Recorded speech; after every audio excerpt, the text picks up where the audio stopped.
Welcome back to the morning grind here at RotoGrinders. This is not Stevie once again. This is Dean filling in for Stevie. Of course, Stevie is busy knocking out his NASCAR content. He'll be back on this podcast soon enough. That said, of course, not a lot of the major DFS sports going down these days. There is PGA, there is NASCAR, but a lot of the majors aren't in play just yet. That said, we are going to continue our DFS personality showcase that we've been doing so far. We've talked to most recently Laffy and Blender, Eddie Fear, Kevin Roth, Andy Means, Head Choppers, a whole bunch of people on the podcast feed and the YouTube feed as well. That said, we're going to bring in, hey, it just worked out this way back to back. We had Laffy on the last week, and starting here on Monday, we're going to start with Adam Shear, also from Awesome-O. Ship My Money, on the old Twitter machine. Adam, what's going on, dude? How's it going? Nice to be doing some sort of a show. It's been a really long break. Are you not? Okay, so I thought, aren't you guys doing like simulation stuff or? Yeah, we've still been putting out content. I just haven't personally. So I think during quarantine I've done a total of like a show. Yeah, so it's funny because I saw you tweeting out, and I like to go on your Twitter machine, just kind of see what you've tweeted out the last so many months or so. But I feel like at the beginning of quarantine, you said something to the effect of like, you're enjoying the break. I mean, obviously that was months ago. I'm not going to hold you to it. Maybe now you're getting giddy, or maybe now you're getting antsy, and I see you're tweeting out about KBO and about golf, and you have some NASCAR going tonight. So I suppose maybe you've changed your mind, or maybe it was just from a content perspective. And I guess you have some NASCAR riding right now. We're doing this on a Sunday night as NASCAR is currently in a rain delay. Where are we at right now as far as a DFS, as far as content? You enjoying yourself or what? Yeah, it's a little bit of both. The break from content obviously is nice. It's been a few months though, so I'm ready to get back to that. But I didn't really play any DFS at all until KBO started. And so I went ahead and got back into that. I figured there was going to be an edge there, at least early on. So I did that, and that kind of got the juices flowing again. So now I'm just like grinding everything as of like 2 or 3 days ago. I went ahead and just started playing everything. How's KBO working out for you so far? Pretty brutal. It started out well, but tournaments are top heavy, and getting fourth in a couple tournaments doesn't do you any good. But I also, since I felt like there was going to be an edge early on, I wanted to push it and play some higher stake stuff than I normally do. And naturally on the nights that I did that, I had like the worst lineups I'd made all week. So it put me in a little bit of a hole. So it hasn't been as good as I hoped it would be. How's that working out schedule-wise? Are you staying up to make KBO lineups, or are you waking up early to make KBO lineups? Normally staying up. I tried to get into a routine of like going to bed at 10 or something and waking up to make lineups at 4 or 5. But normally I just end up being up until 4 or 5 and then sleeping until like 2 or 3 or whatever. During like a standard NBA slate, and let's say you have content that day as well. Do you have an article due or something like that? Maybe you have a show. What is your general schedule? For NBA, normally shows in the morning or articles during the day, and then obviously have the show at 5 with Laffy a couple hours before lock, and then I end up staying up all night sweating games, basically regardless of how my teams are doing. So pretty used to being up halfway through the night, which has made it easier for KBO, I guess. When did you discover DFS? I presume you were kind of a season-long guy that just found DFS. You saw a commercial or something like that. I feel like, I could be wrong, I feel like you weren't from all the way back in like 2011, 2012, 2013, or maybe you're somebody that was sort of under the radar. When did you start playing DFS? I first started in, I think, 2014. I know that's when the date is on my RotoGrinders profile, so I assume it was around then.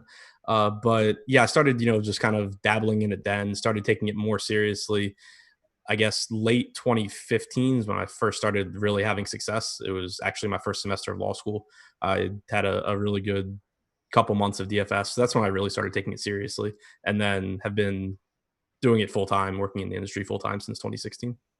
Yeah, so let's go back, because law school was kind of curious too. And correct me if I'm wrong, I feel like you have a DFS, somebody else is also involved in DFS that went to the same law school with you at the same time or similar? Siege went to I went to Washington University in St. Louis. He went to St. Louis University. So I enjoyed pointing out to him on Twitter that I went to the better law school. But this is like the regional manager, assistant to the regional manager. I'm so confused by all the names you just read out at me. But you went to the definitively better law school amongst the I went to hands down, no question. I went to the better law school. He went for 3 years though. I went for one semester. And you just said this isn't for me, or you said like, hey, this DFS thing is going to be a thing. So like, why am I going to be in school the next so many years? Yeah, kind of both.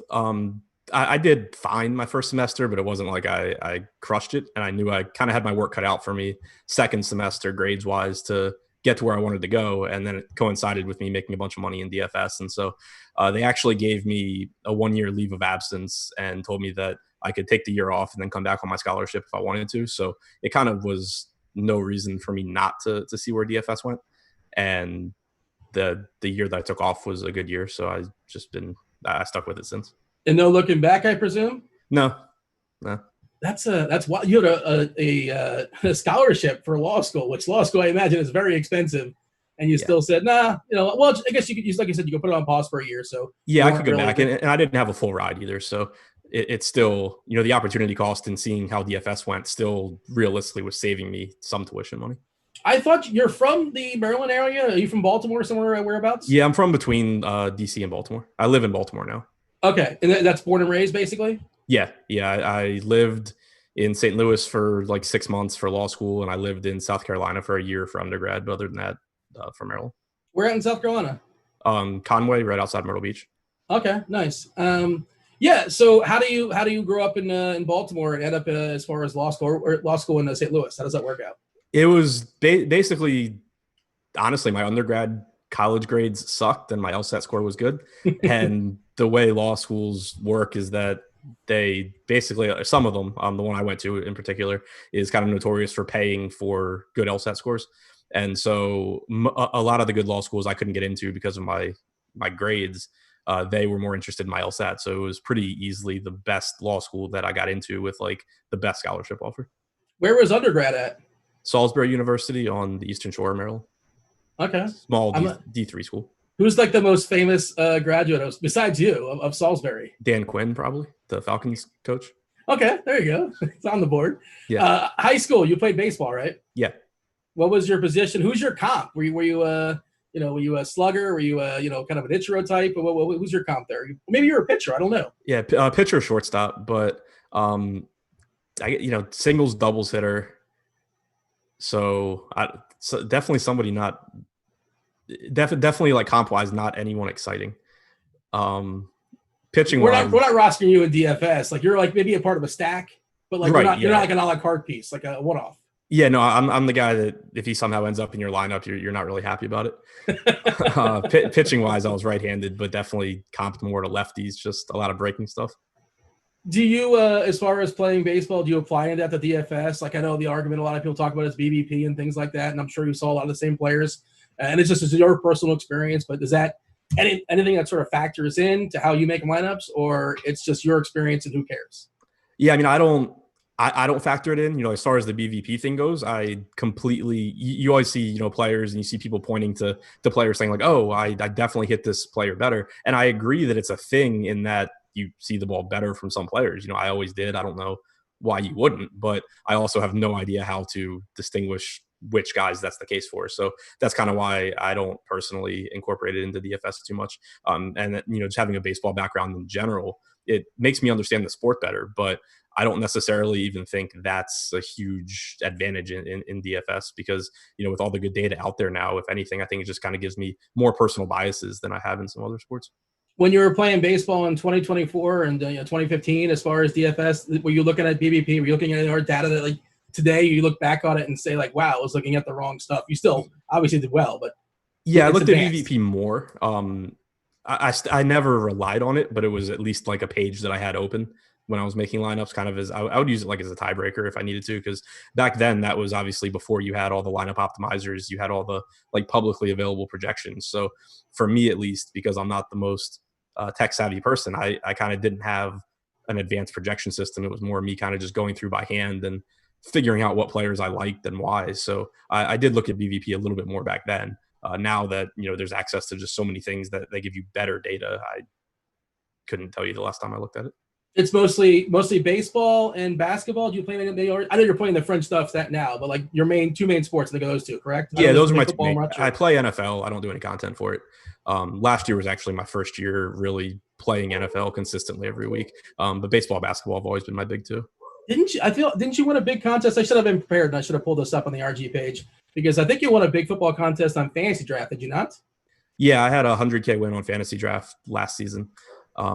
I got fourth in their like big tournament week 1, and I figured that was as close as I would come for the season. But then I took it down in I think like week 4 or week 6. whatever the last week was that they had 100K to first in their big tournament, I won it. So you closed it down. That was it after you? Yeah, my timing was really good. It's like, Adam won it. That's it. Or no more for anybody else. Yeah. Yeah. Take me through your, like, so you're playing, obviously you're in grad school, you're playing DFS, you're having some success, but at some point you realize this could be a career. This could be something I can pursue. Was it like one big hit? Was it a gradual hit? How did that work? It was kind of every couple. It was a pretty sick run as far as I never had. Well, I won my first 100K tournament a week after I quit law school. But while I was in, I never had that. I never had like a 6-figure win, but I had, 15K, a 30K. But it was like every couple of weeks for every month, I was just like getting that win. So I was running really well as far as not getting a whole lot of like 5th and 6th place finishes. I was just winning the tournament when I was up there. And so it kind of gave me the confidence that, looking back, it was a really stupid decision as far as like thinking that I had enough money to withstand the downswings that were going to inevitably come. But it all worked out. So I'm glad I took the risk. But it was kind of just actually consistent tournament wins, which is something that obviously doesn't happen very often. Yeah, you had a first place win. I just pulled it up right now on the fly in 2015 on DK, a $3 entry on NFL. That's actually wrong. That didn't happen. I did win that. I won a tournament that week. I didn't win that tournament. I don't know why that's on my page. That week I won. There was like a $100 3 max or something with 30K to first. I won that in NFL that week, but I didn't win whatever that $3 was. We'll get the tech guys on this, and you'll get deducted the appropriate number of points. I don't know. 5,000. I don't know if the points. The point system doesn't really. Whatever. It's not worth getting into. Hell knows. I'm sure your ranking will still be fine, whatever it may or may not be.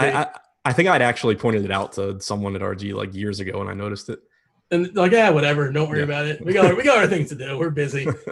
So when you take me through like your first $100,000 win, you're a week after leaving. Did you actually watch it live? Do you sweat it live? Are you somebody that like doesn't like look at you're currently winning? Do you look at it all the time? What's that like as far as a sweat?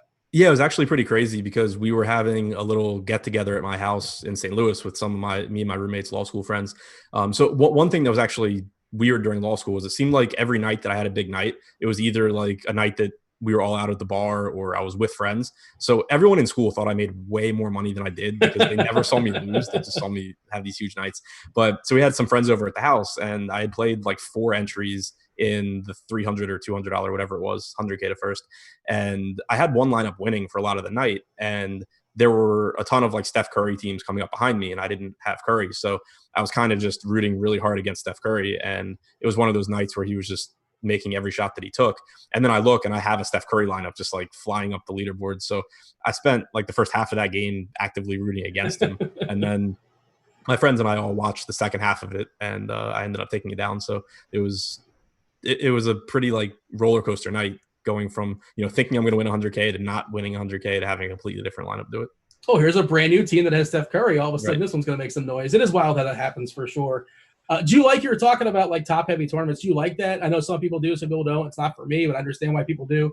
Obviously your strategy changes if it's 10% to first as opposed to like 30% to first. Is that something you embrace or you just kind of adjust on the fly, you play everything or what? I would prefer it if they weren't so top heavy. I do think that I know for a while, I don't actually think they've been doing it really anymore. They seem to just kind of have accepted that everything's going to be 100K to first or whatever. But for a while, they were doing it where like 3 or 4 days a week it would be 100K to first. And then like 3 days a week it would be, 20K to first or whatever. I hated that because like when the tournaments are so top heavy, you're going to just have really, really big downswings. And by making a few of them like 20K to first instead of 100, it really kind of, if you're someone that, plays those tournaments every day with a lot of volume, if you win 20K, it's not going to really do a whole lot for you. It's not enough to like get you out of some of your downswings. So I would prefer that all the tournaments be, 10% to first and then just better structures. But if they're not going to do that, I would prefer they just do everything top heavy. It's an interesting take because like obviously nobody's going to have any sympathy for you when you're winning 20K, but like you're like, well, why am I playing making my best lineups in the 20K lineups up top as opposed to the 100K? World's smallest violins playing for you, but it is kind of weird, and I understand that perspective. But it's for people that if you're someone that's playing 150 lineups in these tournaments, you're putting a couple $1,000s in a night, and so you have I've had within the last year 2 downswings that approached $100,000. So if I'm if the night that I happen to win a tournament for 20K, it's cool and whatever, but it's not helping me out really. You tell your friends that you lost $100,000 in college, like they think you win every single night. Right. How do you deal with that? How do you deal with 100K swings? It sucks. It's actually, I'm trying now to get myself to play more of like the 3 max, smaller field, less exciting tournaments, just because the swings suck. Obviously it's really fun when you win, but it's, months of just losing and coming close and not getting there. So it's something that I personally feel like has kind of started to like take a toll on me.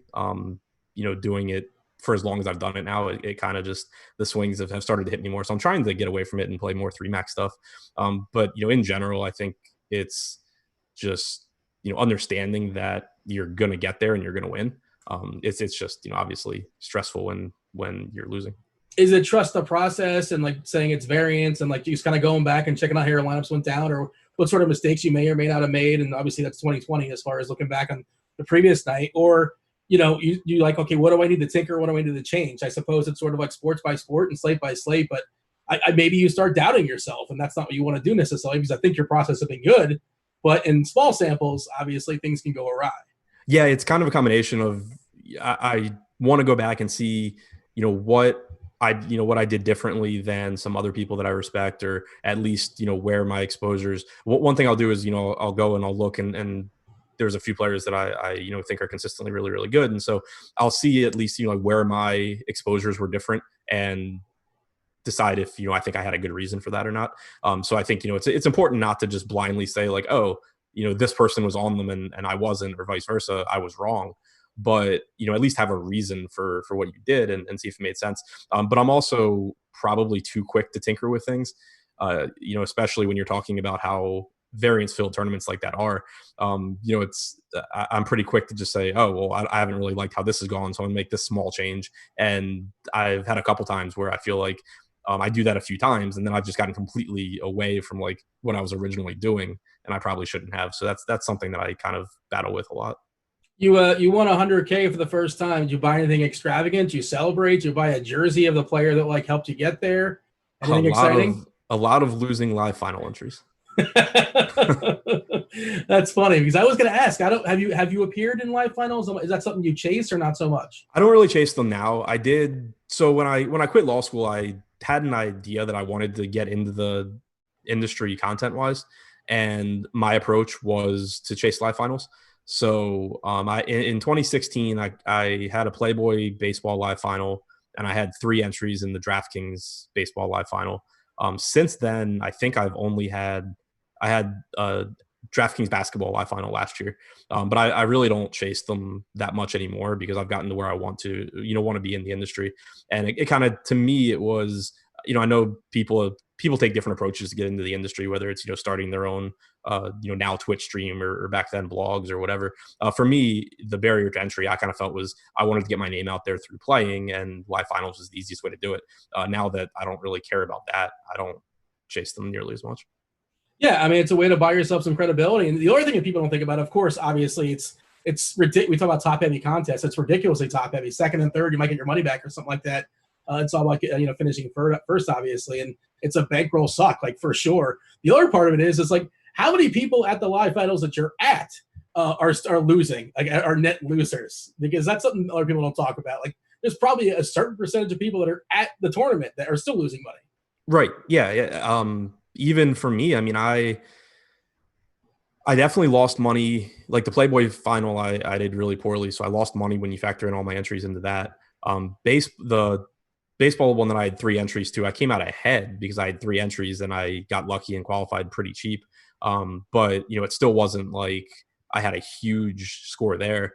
And then for the NBA one, I probably actually the NBA one I came out ahead too, because I got lucky. I wasn't even chasing that one. I was going to San Francisco as a proxy, and the night before, or for the last qualifier, I was like, if I'm going to San Francisco, I may as well just try. And I like max entered the $10 and won it. So I awesome. Guess I've run good on live finals, but in general, it's definitely one of those things where I think that there's some people kind of talk badly about them, and I don't totally agree, because they're not something that if you played every day that you would expect to come out ahead on.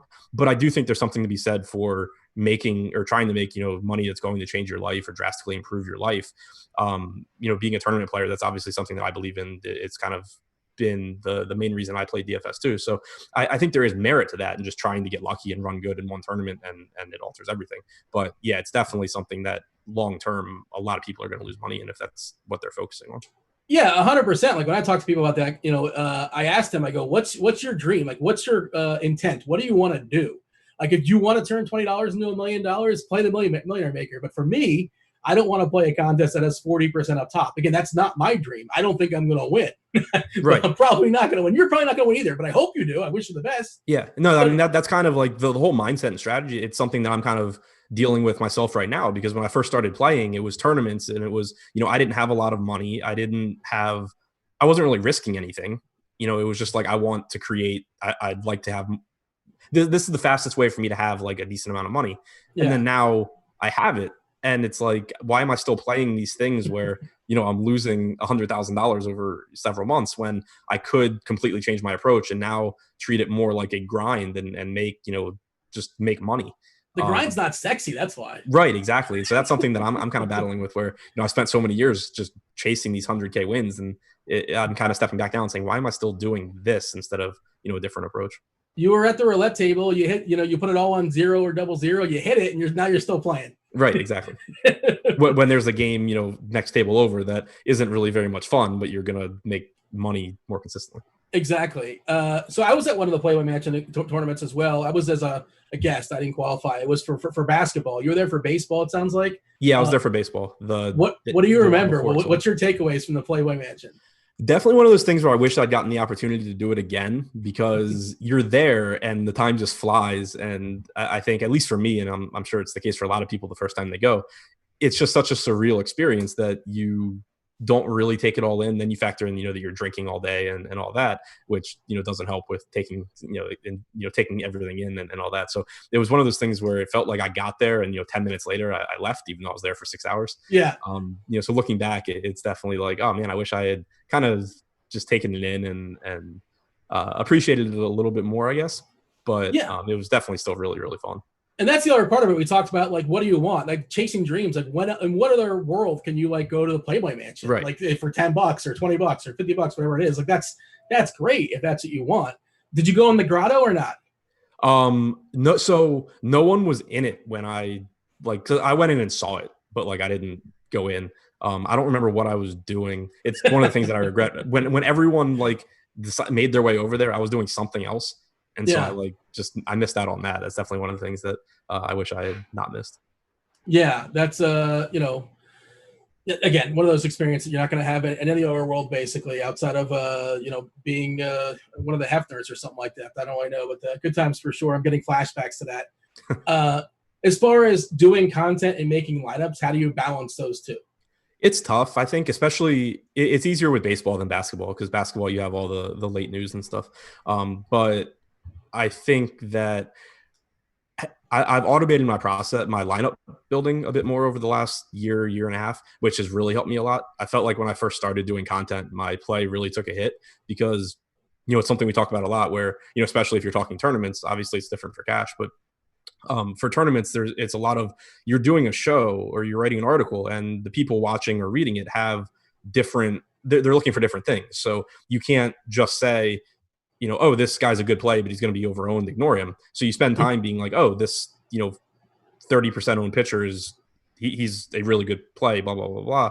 And even though in tournaments, there's an argument for fading him, when I was making lineups more by hand, it leaked into my play because I would spend, 2 hours talking about how someone's a good play. And then I couldn't get myself to make that pivot that I needed to make in tournaments.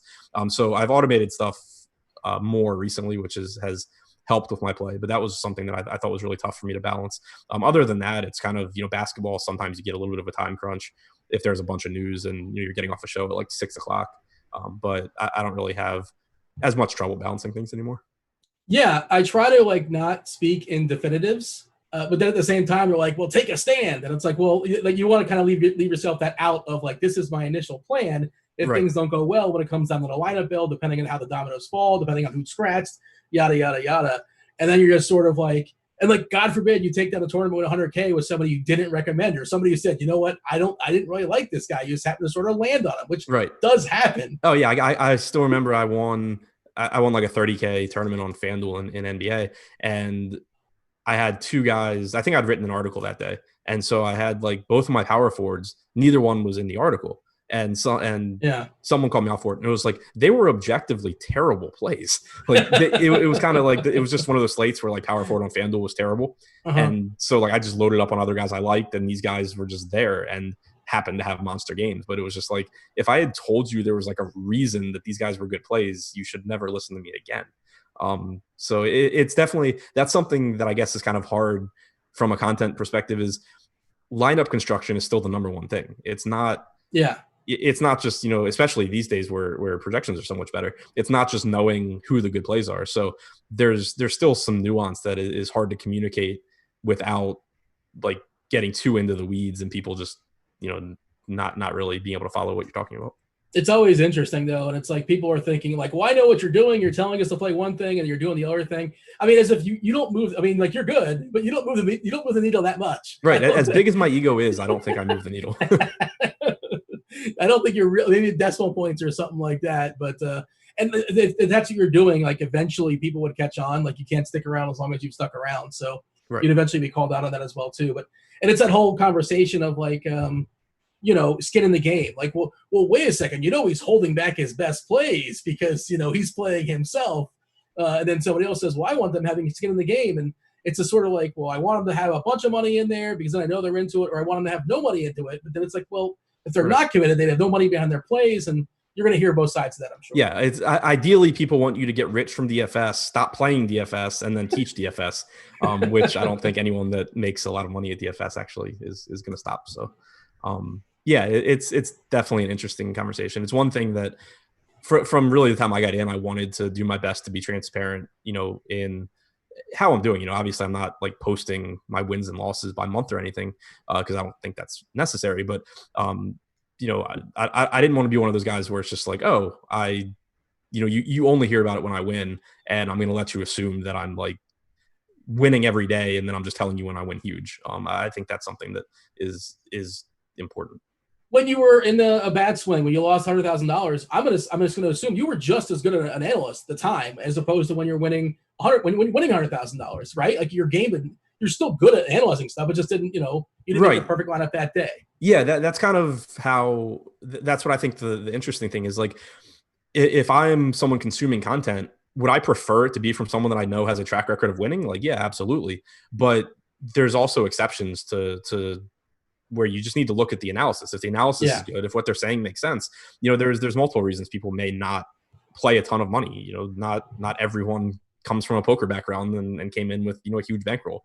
There's people that, have other expenses and stuff. So there's always, just because someone's not playing a lot of money doesn't mean you should throw away all of their advice. It's, looking at their advice. And, kind of on the flip side for that, I obviously think that I'm a good analyst. I think I'm good at what I do.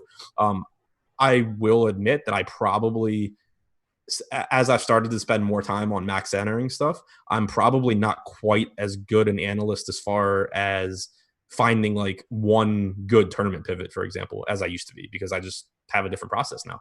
So I think that that's another thing too, where, if you can find an analyst that is able to communicate different things, especially I guess is where Slack chats become useful too, because you can ask more specific questions. But so I think that there's a lot of nuance to that conversation about, having skin in the game.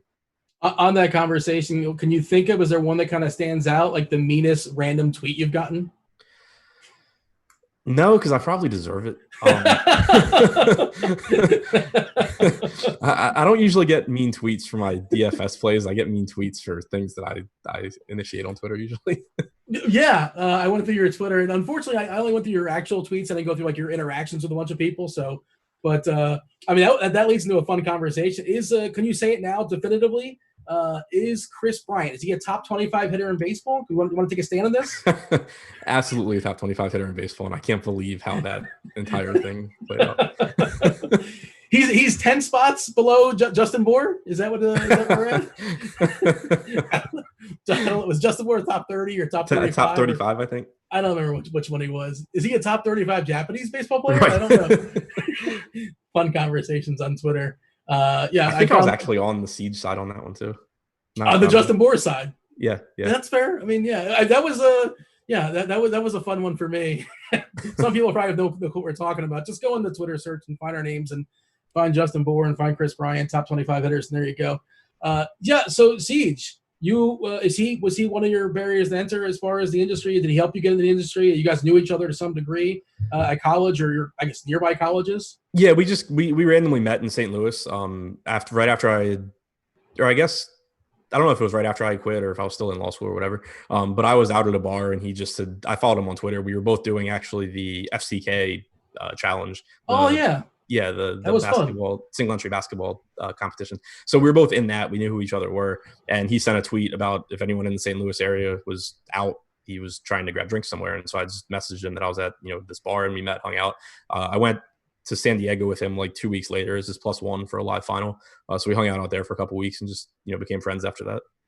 That's so. Do you think if he never put out that tweet, like, I mean, who knows? It's like fork in the road, and like maybe you would have found your way in a different way. But yeah, I mean, I think that it definitely would have been different for me because ultimately I got into the industry. I went to it was a RotoGrinders meetup in St. Louis with like Shane Bernard and some other guys, and so I went to that with CJ, and I met Eric Beimfor, who the first site I actually worked for was his. He had a startup site, so I worked with him, and then I'd met Shane at that also. So then when FanVice launched, Shane actually came up to me at the Playboy Mansion and talked to me about coming over. So it all came together, like a lot of things like that, where if anything had gone slightly different, like if I don't meet Siege, I don't go to that RG party and meet Shane probably. If I don't qualify for the FanDuel or for the Playboy final, I don't know if I get that job offer. So yeah, it all kind of came together. Siege definitely played a big role as far as just connecting me to people. It's so weird how just like one little decision that seems so innocuous and so meaningless can kind of change the rest of your life like that. I can't tell if you like Siege or if you don't like Siege on Twitter. I think you like poking him. I think that's sort of like and you're one of the people that are willing to like go back and forth with him, which I appreciate because it takes a lot of energy to do that. Yeah, I wish I didn't. You're all of us, though. You speak for all of us. Yeah, no, we're friends. We talk every day. Generally more civil in DMs than. That's no fun. That's not interesting at all. Yeah. I was hoping to talk. You want to throw some trash and throw him on the bus, that kind of thing. But we wanted. You're ruining the. It's just like when I found out wrestling wasn't real. You're ruining the gimmick for me, man. There's definitely some like mean DMs from me to him, probably like where I'm in like a losing streak, and he has some like he has one of his like Siege takes on a player, and I'm just like not in the mood to hear it. He's just catching some shrapnel, basically. Yeah. Yeah, that's how that works out. And then so what you were? I don't remember that you were on FanVice. I don't remember. Yeah, I was with FanVice. Okay, and how was your time there? I don't recall. Like, were you on the boat or you were post boat? So I was there from the beginning. I wasn't in Miami for the launch. So yeah, I was back. I was actually living at home back then. My mom had been sick, so I was helping her out. So I didn't go to Miami. But yeah, I was there from the beginning, kind of just writing articles, and then I started writing the deep dive. Started doing the deeper dive show with Manny and Lofty. So yeah, it was good. Like I they gave me a chance basically to see what I could do, and then I took it and ran with it. So yeah, it was a good time. How long does that take you to write? Like 4 or 5, 6 hours? It used to. A good chunk. It used to. I've gotten it narrowed down a little bit now, and it's one of those things too that it speeds up as the season goes on because you just kind of remember stuff. Like you remember stats, and you don't have to look it up as much. But yeah, it takes several hours. You're talking about living. Are you on your own right now? I believe you're on your own, right? Yeah. So I mean, at the moment, I'm at my mom's because I went back there to help her out during a quarantine lockdown because she's high risk. So I wanted to not have her do anything, basically. But yeah, I live by myself in Baltimore. Yeah, I did the same thing. How long did you quarantine for your? Because I was by myself in Nashville for like 3 months or 4 months or something like that. My math. And like, who knows? Time is a flat circle right now. Who knows how long it's been? It feels like it's we're in like a warp zone or something. But yeah, I came down to Florida, which is a great idea. But that's where I'm at now too. But Were you basically by yourself for 3 months, give or take, a couple months? No. I mean, I've been at my mom's the whole time. Oh, So, okay. yeah.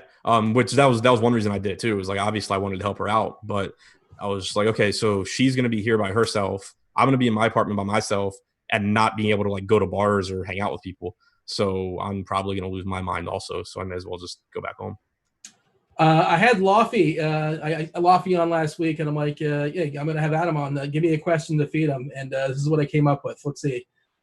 He wanted me to ask you about the time that you got naked on air. Oh yeah, that was a good show. What's the story there? It was back in the FanVice days on the deeper dive with Manny and Lofty. Manny was on like Cole Hamels I think it was like a game in Texas against Oakland, and Manny's just like all over Cole Hamels, and I was laughing at him, and which is weird because normally Manny was like the normal one, like he's on like normal pitchers, and I'm the one with some like insane play. He's the chalk. It was flipped on for whatever reason, and so I'm just making fun of him like Cole Hamels is terrible. He's in Texas, like this is stupid. And somehow we got to a bet that I had to do the show naked if Cole Hamels was like a top 2 scorer on the slate or something. I don't remember the details. Was it a full slate, 15 gamer? Yeah, it was. I mean, it was like a normal slate. It wasn't a short slate. And Hamels just goes out there and strikes out like 12 guys or something. So then, I had to do a show like the next week naked. I mean, there was proof of this all across the board. Was that for premium? Where does that cam? Where does it stop? Is there a Mason Dixon line? Yeah, I mean, I was sitting, at my desk, so it was. You could have cheated in theory if you really wanted to. Right, yeah. It was the honor system. Really, all that the only thing that you could really see was that my shoulders are bright white, and it was probably really not fun to watch. How making lineups or in your job and the whole deal? How does that affect dating? It sucks. Like, I mean, because like obviously, when people are getting off of work, I'm busiest. In those like happy hour hours. So like when I'm going out, it's normally at night where like, bars are, if it's during the week, it's, people have already left and they're back home because they work the next day. But then you also get into the whole just working in the industry and or making money this way in general, people asking what you do for work. And it's like, you either sound like you are a degenerate gambler or like a total loser without a job, or you have to like go straight to how much money you make. And neither one is like a good situation to be in when you're trying to like make yourself look good to someone. Yeah, what was the guy in Step Brothers says he manages a fantasy baseball team, I believe, right. if I recall correctly. It's one of the questions I actually ask people all the time, like because nobody really knows how to answer that. And you could just say like a sports analyst, I suppose, but like, it's you got to gauge interest, I suppose. And right. If they want more, you give them more, but you can just stop there, I guess. Yeah, it's always hard because it's like that's normally one of, I guess, the natural things you would talk about is like what you do for work. So, but then it's like so difficult to explain. It was really difficult during the time that I moved back home from St. Louis to help my mom out because I really was a fantasy sports player living at my mom's. And so basement or no basement? For a little bit in the basement. Then I found the snake and that ended. But so I really was, even though I wasn't living there for financial reasons, I completely understood how it sounded when I told people that I was a fantasy sports player living at my mom's house. So, now it's at least a little bit easier living in Baltimore. But talk to me about your teams. Baltimore, the Orioles, terrible. Yep. Is there any hope here for the Orioles, or what do we have? The farm system should be good. I mean, obviously they don't have a good track record of actually turning it into talent, but different system coming over from Houston. So hopefully that gets a little bit better. I appreciate the fact that they're not taking half steps anymore. Like I feel like my entire from the time, like from 97 when they were good, for like the rest of my childhood and teenage years, it was like they were just like signing random 35-year-old guys to make them not the worst team in the league, but also not any good. So they've at least stopped doing that and seem to be embracing just rebuilding it all, which I think at least gives them some upside in the next few years. You got, was it Brian Harvey's kid in the pen? Yeah, Hunter Harvey. Yeah, he's like the one legit arm you guys had last year, if I remember correctly. Yeah, he was drafted as a starter, had some arm injuries, and then they turned him into a reliever, and he started throwing like 100 miles an hour. How often do you get to catch a game there in Baltimore? Not as much as I probably should. I think every game I went to last year might have been a sweet from like from DraftKings. So I think I went to like one game with my dad. It's always tough because obviously like lock is when the games start, but I also live like 10 minutes from the stadium, so I should definitely go more than I do. How spoiled do you feel? I'm the same way. It's like I went like FanDuel. I went to the games in Jacksonville by the pool. Of course, I hid. I wasn't out. I was trying to find some shade. But it's nice to know it's there. But like now, it's like just sitting amongst the peasants in the regular seats. Who can do that? Like, right. I'm gonna stay home and and it's like I think it's almost like DraftKings figured out that I live live close to the stadium, so like they don't have to give me a ton of advance notice. So I think I've gotten. It feels like I get a little bit more than my share, where it's probably like someone bails or whatever, and it's like, hey, Adam, you want to go? Yeah, and you're not insulted by that. It's like, let me know 10 minutes before the game. And exactly. If I can go, I can go. If not. I don't know how old you are. I'm trying to think. It was like, were you around for Ripken, or that was before your time? I just turned 30. I turned 30 in January, so like I remember Ripken. I was 5 when he broke the record, so I was 11 when he retired. Yeah. When Baltimore used to play in Fort Lauderdale, where I grew up, basically. So I would see them. Okay, yeah, that's a terrible facility. They've since moved on. I can't remember where they're at now. They're in Sarasota now. Okay, yeah, and I used to see Cal Ripken would just go up and down the road signing all day long, man. Just seemed like the nicest guy in the world, and just I can't imagine that's his life, but he just sort of embraced it, and it's just like always. Everybody got Cal Ripken's autograph back then because I remember. I didn't get it there because I have been to spring training there because I had family that lived in Coral Springs.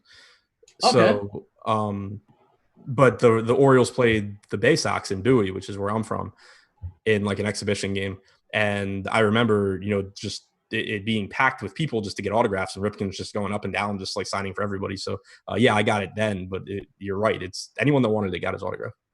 Yeah, seemed like the nicest guy. Obviously, that's not. I mean, a lot of players just, and of course, they have their own time or whatever. Like you can't expect them to sit there and just work the lines up and back. But I always thought that was just one thing I remember as a kid, like seeing Cal Ripken just signs for everybody. Good dude. So how about your favorite moment at the park? It doesn't have to be baseball, any sport. Any like favorite at the game, like coolest thing you've ever seen, participated in? So I mean, throwing out the first pitch at the Orioles game was definitely like the coolest experience for me. I don't know, as far as. Did you dick around and like throw like a knuckleball or like a curveball or what's the repertoire? I was nervous. Yeah. You throw a strike? Yeah. Popped the glove through a strike. It made me more nervous too because like in my head, from what I'd seen from some of the videos from other people that have thrown them out, they threw from the mound. So yeah, I'm prepared and whatever. And then they told me to throw from in front of the mound, and that didn't make it better because then. Like I was already nervous about bouncing or whatever, but now it's like the shorter throw makes it look even worse if I bounce it. And so, I was nervous. I was just glad to get the ball there in the air. I was at I had actually through my sister's work, we were sitting front row for the Alex Smith leg injury a couple years ago. I guess that's probably the most notable thing that's happened at a game that I was at. Yeah, I mean that's. I'm assuming you still don't catch that kind of thing live. But No, I had no idea. I mean, you saw obviously that he was hurt. Yeah, but you didn't really see what happened. And then I'm getting texts from my friends like, "Oh my God, that's the worst thing I've ever seen." So who did you throw the ball to? Like Wieters or something? I'm trying to think. It was like a backup catcher. Sean Armstrong, reliever. Okay, yeah, it's like how does he get the job of being the catcher? How does that work? Armstrong, you're up today. Man, you got some terrible teams in Washington. I'm just kind of doing it. Like you have Baltimore. Of course, the Wizards are a disaster. You're talking about the football team's terrible. You got Ovechkin. He's good, right? Yeah, I mean the Capitals are excluding the Redskins when I was 2. The Capitals are the only team that I like that's actually won a championship in my lifetime. And they're clearly my 4th sport. But it's you won $100K playing hockey. I'm told you're a hockey expert. Is that not true? Yeah. I won the biggest hockey tournament of the year. Is that true? It probably was the biggest one of the year. Yeah. I don't think it was like $50K to first. I don't think that they do those very often. It was like the last day of NBA All-Star break.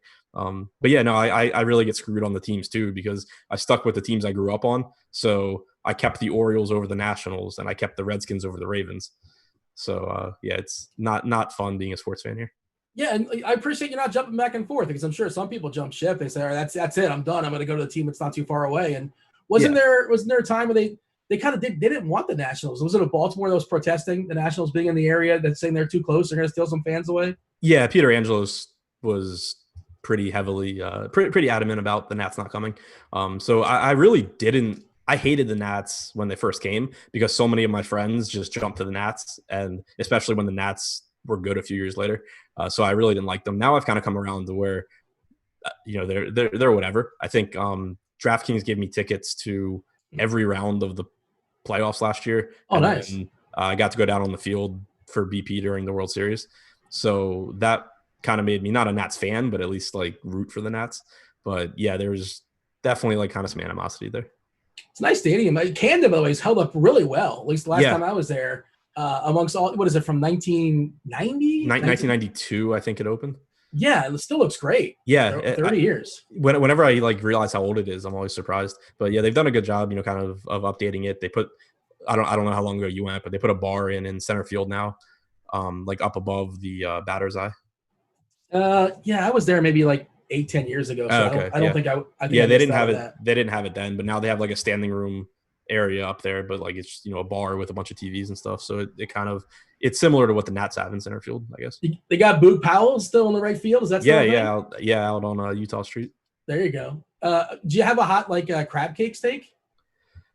I like all crab cakes pretty much. It's one of those foods where like if they're not good crab cakes, I'm still happy. But like if they are good crab cakes, the best crab cakes I've had was actually in one of the suites at the Orioles game. No idea where they came from. I have an idea. It probably came from a place that's really like well known in Baltimore for their crab cakes that I still haven't gone to.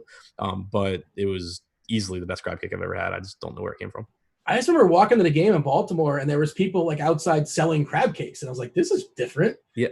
I mean, like I understand that that's a thing, but like you guys totally lived up to that stereotype. It's like nowhere else that I'm aware of sells crab cake. Like, like random people like selling bottles of water, like things like that.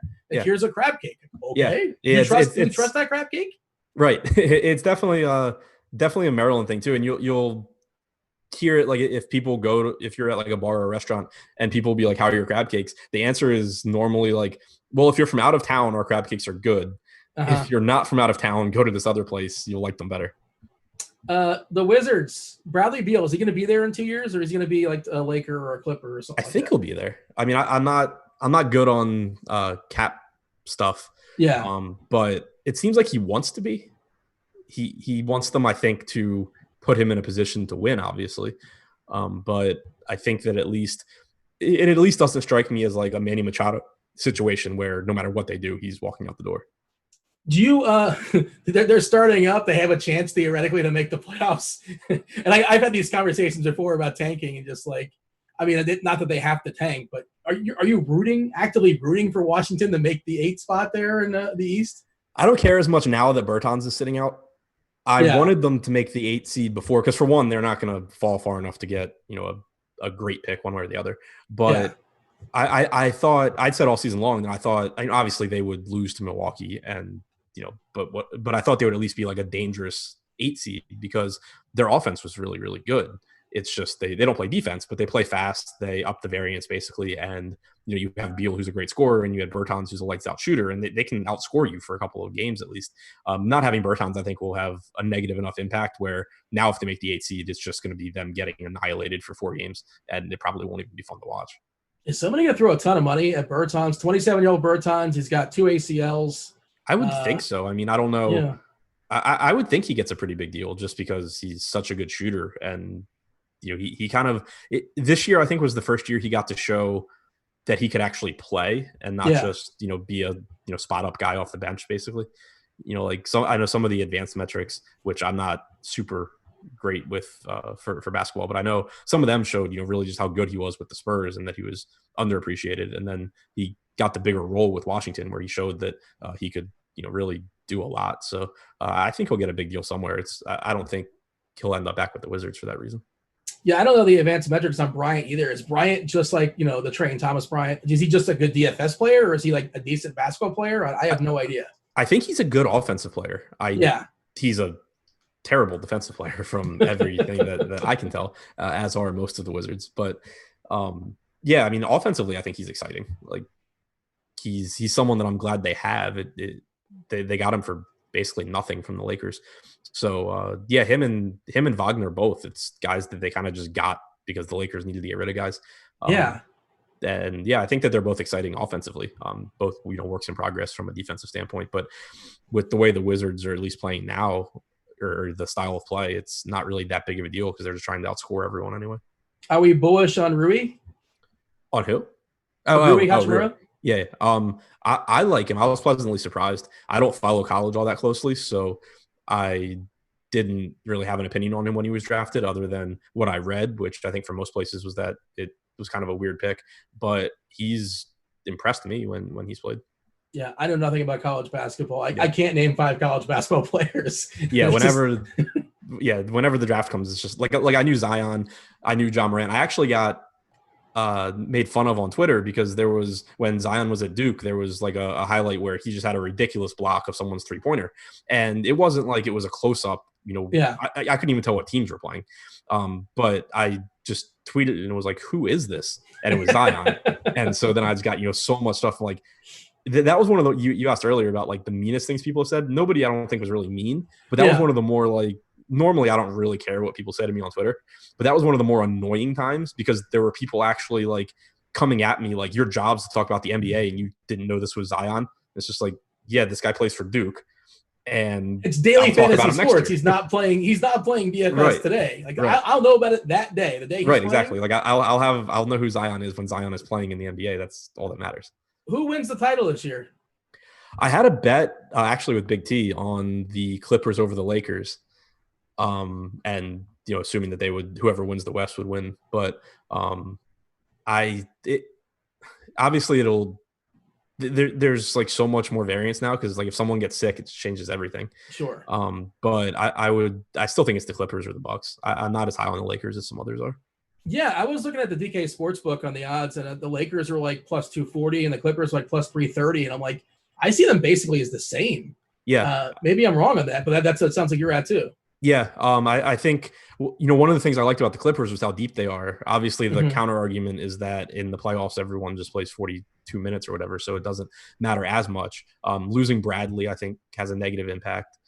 But J.R. Smith, they got J.R. Smith back. Is that officially happening? That's what I was reading about. I actually did see that. Now that you mentioned it, I forgot. Get excited! Yeah, and Noah signed today. Noah signed for the Clippers. So go ahead, continue. But no, I mean, I really, really like the Clippers. Like I think that they're just such a good team defensively and offensively. So I give them the edge over the Lakers. And then obviously I'm a huge Giannis fan.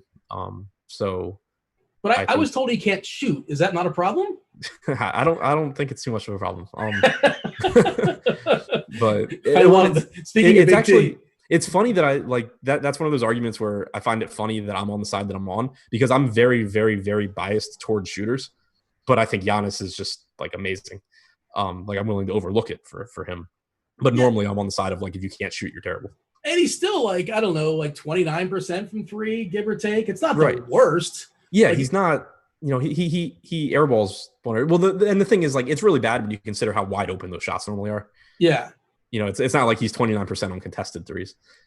But like Jokic is like 33, 34. This is off the dome, like more or less. And like nobody looks at Jokic and say that guy's terrible at threes. Right. But you're right. As far as contested and uncontested matters too. Right. Yeah. I mean, I feel like he's not a good shooter, but you get, especially if it's people that are looking for a reason for why he's not very good, you get the optics of like the Christmas Day game against Philly where they just put 4 guys in the paint, like behind the free throw line, and Giannis just like misses 3 straight 3-pointers. But obviously, would he be better if he could shoot? Like, yeah, he would be absolutely unstoppable, but he's such a good passer. And, obviously he's phenomenal in the paint. So I still just don't understand how people don't think he's amazing. It is the weirdest thing. He's just absolutely incredible. And like, yeah, I get he's on a great jump shot. He still might kind of sort of get there to some degree or get good enough. Yeah. But it's just odd how people just hate him for that. Some of your favorites, favorite athlete growing up, favorite athlete today? Favorite athlete growing up, I guess like to some extent was Ripken, but that was more from like, I guess it's Cal Ripken. So like, obviously he was, kind of godlike. But Griffey was probably my favorite baseball player. Now, Trout obviously just kind of in awe. Griffey, best stance, best swing of all time? Yeah, just best. Like I wish he had stayed healthy, obviously, but Yeah. just he's the one that I remember. I was never a Mariners fan, but I was a Griffey fan, and it's like he's the first one where if you like mention his name or show me a highlight of him, like all the nostalgia comes back from being a kid, because like I just loved watching Griffey so much. Yeah, it's weird. Like in I don't want to say his career certainly wasn't disappointing, but you still ask the question. Look at all his numbers, and you still ask the question, like, what if? Right. What if this guy was healthy? And his numbers are still good, and they could have been so much better. Yeah, like even looking back, you and I had actually talked about it on Twitter. I think the sports quizzes, and doing some of those has brought up where I realized you kind of look at what Griffey's career numbers were, and it makes me go back and just be like, man, like I remember him being hurt for so long, and these were still his numbers. Yeah, with A-Rod and Randy Johnson and Edgar Martinez, and I know Jay Buhner was in those teams as well too. Jay Buhner, some fun Mariners teams back in the day for sure. How much Jeffrey Mayer? How much do you hate Jeffrey Mayer? That's the worst sporting experience. Like I was six, and it still like is ingrained in my head. It's so funny you say that, because I was going to ask you how old do you think Jeffrey Mayer is, and because he's 36. You just did the math, right? Yeah, he's 6 years older than I was. And Jeffrey Mayer, of course, the guy that stole the homer, and Jeter got a home run in air quotes if you're not seeing me. With game 1 against the Yankees, Tarasco went nuts in the outfield, and I guess it's all said and done for Baltimore against the Yankees. Yeah, and and obviously I didn't really appreciate it at the time, but like the Orioles, I guess, were like supposed to go further that year than they did. Looking back through the lens of how bad the Orioles were most of my life, I'd always kind of viewed it as like, oh, the Orioles were actually in the playoffs, but like they were actually supposed to do well. And so yeah, it kind of ended it for them. It jump-started Jeter's, legacy, I guess. As the greatest baseball player of all time. Yeah. Bonds, Hall of Famer? Yeah, absolutely. I saw you tweeting about, I guess you're watching the McGuire-Sosa documentary, the 30 for 30. Those guys are Hall of Famers for you as well. I can't remember your exact tweet, but I had it in front of me somewhere. And yeah, anybody who believes they should not be in the Hall of Fame, you call them boomers, basically. Yeah, I don't think there's any question that they should be. I understand that they use steroids or whatever, but like the entire era did. And, some people didn't, but in my opinion, at least, you're judged by how you did against players of your era, and those guys were clearly the best. Then when you look at it from the broader standpoint of what it did for the game, baseball, obviously from this point forward, we'll see how it's affected, but up to this point from, the mid 90s to now, baseball isn't where it was nearly as quickly. If you don't have that, you don't have those guys doing that. So, I think that it's just not, to me, not as big a deal as it is for a lot of people. And I think that, it's also one of those things where it doesn't make you like it makes you better as far as power and everything goes, but it's not like these guys would have been bad baseball players if they weren't taking steroids. Like Barry Bonds would have been a different kind of player. He wouldn't have hit 73 home runs, but they were still great players, and that's kind of just what it was at the time. So I don't really get the argument at all for them not being in the Hall of Fame. Yeah, every once in a while I go on like baseball, any of the baseball sites, and just kind of Fangraphs, and just look at Bonds' year in like 2001, 2002. Yeah, absolutely insane, just completely ridiculous. The numbers, it's just off the charts. And that's one of those, like I was 11, so I didn't appreciate park factors yet. But yes, he was doing that in Oracle. That's the other part of it, is that like one could argue, I think, if you're going to say steroids gave him this unfair advantage, you could say it balanced out the fact that he plays his home games in San Francisco. Right. Yeah. You could probably make that argument if you want to. And also, like you said, the pitcher's on steroids. If they're both on steroids, does that make it fair?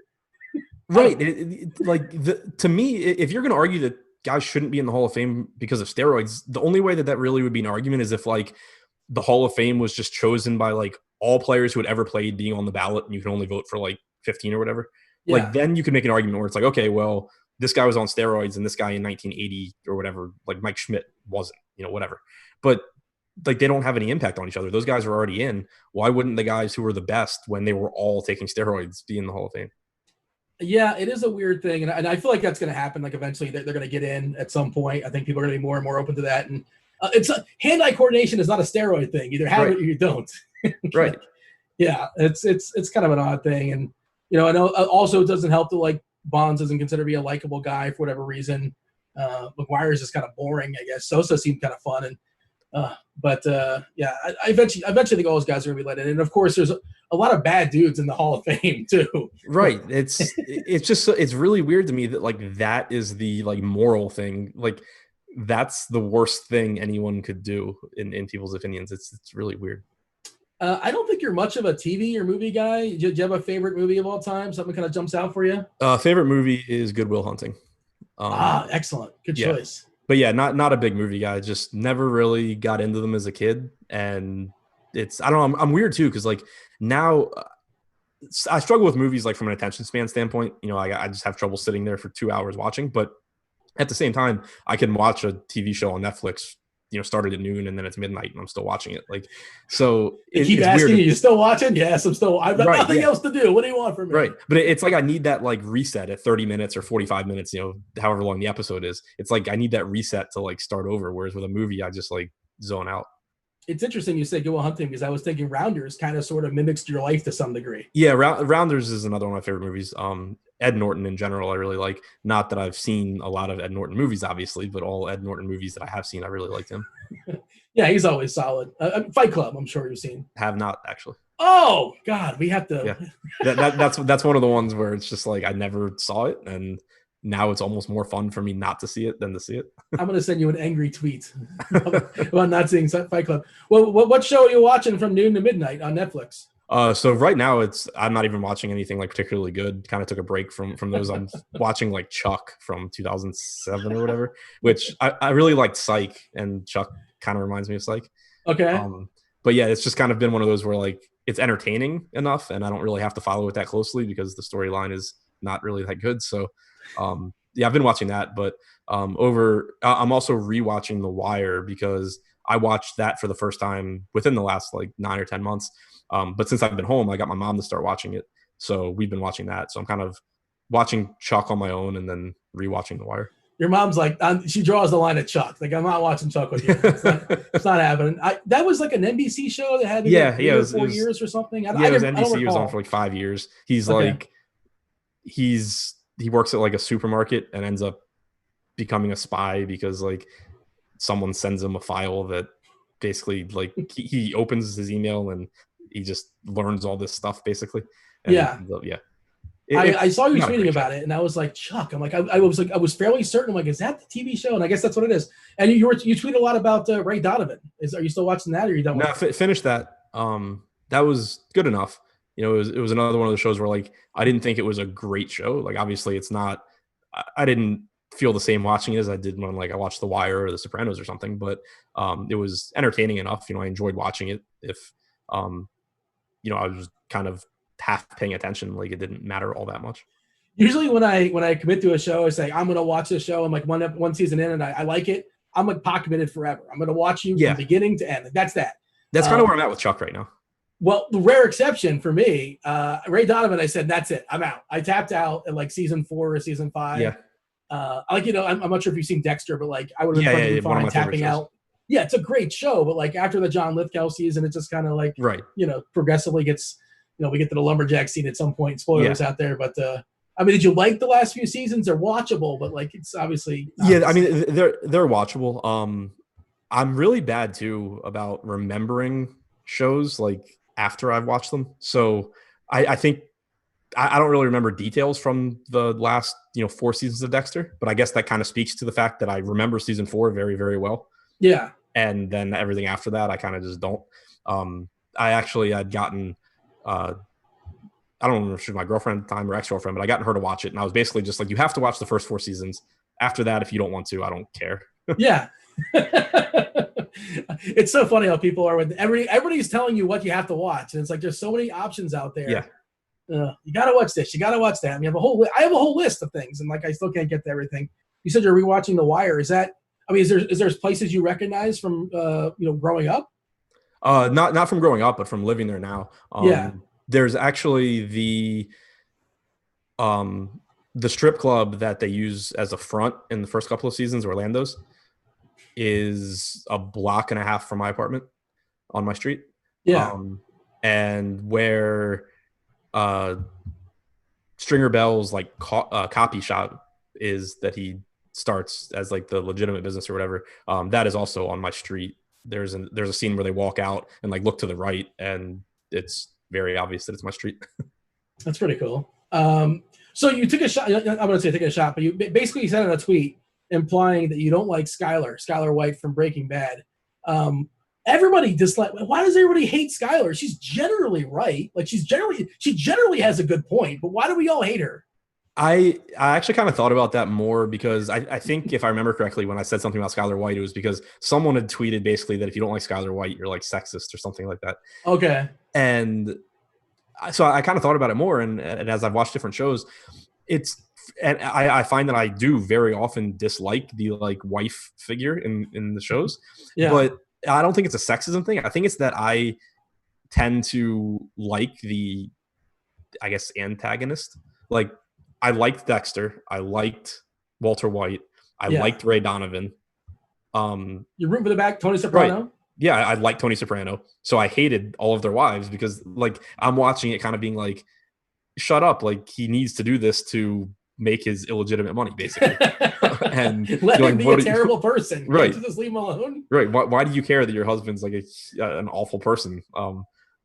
Just leave it alone. So I kind of realized as I thought about it more, it's not, to me, it's not a sexism thing, but it's a just preferring the bad people thing. I think I have the potential exception to the rule because I thought it was interesting. Vince Gilligan created both Better Call Saul and he created Breaking Bad. And you could argue that like he created one of the more unlikable characters in Skylar White, but Kim Wexler, you can't say anything about Kim Wexler. She's delightful. She's like the nicest. She's like, is she not? I mean, you don't dislike Kim. You watch Better Call Saul, I presume, or no? Yeah. No, I have seen Better Call Saul. I like Kim, but I will say that there were a couple of times kind of in the lead up to where they're at right now where I came very close to disliking her for the same reasons, just like where it was just like, like stop getting in Saul's way, basically. Enough of your reason and logic. Right. Let's let the shenanigans go down for sure, I suppose. Do you have a favorite? Not a favorite. Do you have like a random celebrity encounter? No, I mean, yeah, actually not really at all. Like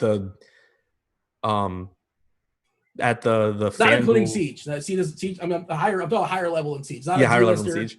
Yeah, no, I mean, being in, I guess, VIP with Flo Rida after the yacht Playboy final for FanDuel last year, I guess is kind of the closest. But like, I didn't really interact with him.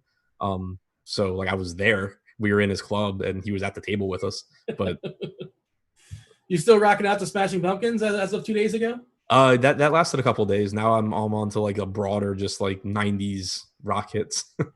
I was seeing your tweets, and Eminem was your guy back in the day. Yeah. Do you have like lineup music? Do you have like to play, like kind of like building lineup music in the background? Is that something you have? Yeah, I mean, I always have music on in the background, but I kind of bounce around like genres. Normally just on like Spotify, which I now use over Pandora. Finally, that was something that took me a really long time to come around to. But yeah, just using one of those and just going to whatever playlist or something. But normally bouncing around between like classic rock, rap, country, and then like back.